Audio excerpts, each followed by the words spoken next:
Football isn't always fun and games. Numerous gifted people have squandered their potential due to arrogance, partying too much, or laziness, and the world is no better off for it. Sadly, these athletes lost all of their skills and were no longer able to play professionally. Hello and welcome to Goalside. In today's video we will talk about 11 world-class players who threw away their careers. If you like the video, don't forget to give it a thumbs up, subscribe to the channel and turn on the post notifications. So without wasting any time, let's dive right into the video. There is a direct correlation between massive amounts of hype and massive amounts of pressure, and while some football players thrive under the attention, others simply decline into mediocrity. The media and fans often vastly overestimate a player's abilities or potential, which can sometimes be the cause of a player's career taking a nosedive. However, there are other times when injuries or psychological issues are the sole cause. Poorly considered transfers have also ruined many promising careers in the making. Being Brazilian or English typically comes with an increased amount of hype, as evidenced by the names of highly touted football players who did not achieve the level of success that was anticipated for them on this list. Here is a list of football players who've thrown away not just their inherent ability, but also their chance for a successful career in the sport. Andy van der Meijden. The Dutch winger shone out while playing for Ajax, which piqued the interest of several of the best clubs in Europe. After a less than stellar stint at Inter, he moved on to Everton, where his penchant for substance abuse and heavy drinking caused him to squander his innate talent. In a decade, he participated in fewer than 100 matches. Ricardo Charisma. When he signed with Barcelona in 2003, the Portuguese superstar was playing at a level comparable to that of Cristiano Ronaldo. He moved on from the Camp Nou in order to make way for Deco, but he was there throughout some of the club's most successful years. After establishing himself as a star for Porto, he struggled to find a role for himself at Inter and Chelsea until settling into his role at Besiktas. Despite his immense talent, he is not considered to be among the best players in football, despite the fact that he played for the Portuguese national team that won the Euros in France. Adrian Mutu. When he was still a teenager in Romania, he played for Argeș Pitești and Dinamo Bucharest, and his impressive statistics opened the door for him to join Inter. He did not do well in Milan, and in order to get his career back on track, he played for Verona and Parma before signing with Chelsea. He was widely considered as one of the best strikers in the game, but he tested positive for cocaine when his career was taking off. After receiving second opportunities from Juventus and Fiorentina, he went on to have uninspiring stints with Cesena, Ajaccio, Petrolul, Pune City and Târgu Mureș before calling it quits. In 2016, he decided to stop his career then. Mateja Kezman. After scoring more than 100 goals in roughly 120 matches for PSV Eindhoven, he became one of the most sought-after footballers in the world. However, after moving to Chelsea, he seemed to lose his ability to score goals. After that, he moved on to play for Atletico Madrid and Fenerbahce, where he turned in a respectable performance for the Turkish team. He was unable to achieve his goals while playing for PSG before his career took a downward turn, which led him to play for teams like Zenit, South China and BATE Borisov. He did not live up to the standards that were set. Andrzej Kanchelskis.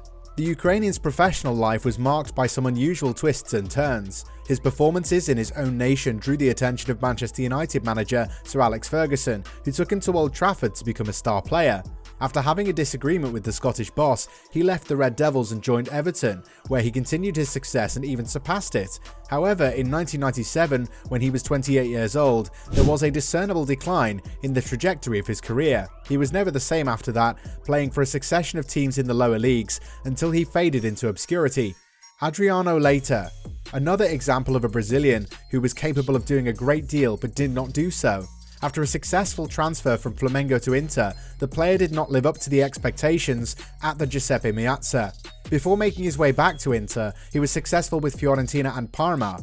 On his second try, he got off to a great start, but as his interest in the Milan nightlife grew, his level went down. This was despite the fact that he had a great beginning. After that, there was no turning back, with the exception of a brief period during which he found the most successful version of himself in his home country of Brazil. Anderson. In 2007, Ferguson was quick to jump in and secure the player's transfer to Old Trafford for the fee of £19 million. He had a strong start at United, but as time went on, he became more reserved. After gaining a significant amount of weight, Moyes and Van Gaal decided to not include him in the team. He's currently playing in Brazil, but he is far away from being the dynamic young midfielder who had aspirations of becoming a star. Rafael van der Vaart. The brilliant Dutch midfielder had the potential to flourish at Real Madrid, but he was overshadowed by Wesley Sneijder, who's also from the Netherlands. He departed the Bernabeu without much fanfare, performed well at Tottenham, but his quality dropped before he joined the Bundesliga team Hamburg. In Germany, his status continued to decline until it reached the point where he was eventually demoted to the bench. He's still remembered as the player with huge quality who did not participate enough, which angered both the managers and the fans. Mohamed Kone. At the age of 16, he made the move from Sierra Leone to Inter Milan, where he was tipped to become one of the greatest African footballers in the history of the sport. He spent time on several different teams before being called up to the first team when he was 22 years old. Shortly after that, his star began to fade, and he was loaned out to another team, this time in Monaco. Before beginning his trip through the French 3rd Division, he had some success in Ligue 1, France's top professional league. In the end, he played for Cologne FC, a team that he had personally established in his home country of Sierra Leone. Ronaldinho.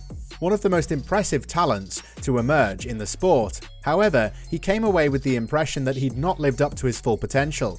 A player who should be considered one of the best of all time is instead considered a terrific player who played for 4 or 5 years. Parties and an incredible amount of idle time contributed to the transformation of his body, which in turn made him a mediocre football player. During his time at Barcelona, Xavi was successful, but the Brazilian was able to extend his career by playing for Atlético Mineiro, Querétaro and Fluminense. Hatem Ben Arfa.